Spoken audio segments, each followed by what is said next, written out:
Hello everyone, আশা করছি সকলে ভালো আছেন, সুস্থ আছেন। আজকে চলে এলাম কলা গাছ নিয়ে।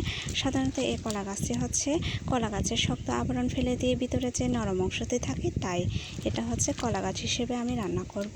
আর কলা গাছগুলো আমি পাতলা পাতলাভাবে স্লাইস করে কেটে নিয়েছি এবং জলে ভিজিয়ে রেখেছি, কেননা কালচে দাগ চলে আসতে পারে। এখন তাতে আমি গরম তেলে দিয়ে দিয়েছি মরিচ বাটা আর পেঁয়াজ, আর কিছুদিনই কষানোর পর মরিচগুলো তারপর দিয়ে দিতে কলা গাছ, এবং দিয়ে দিচ্ছি পরিমাণ মতো লবণ এবং হলুদ, এবং হালকা আমি এটা কষিয়ে নেব। কষানোর পর আমি দিয়ে দেবো পরিমাণ মতো নাপির ঝোল।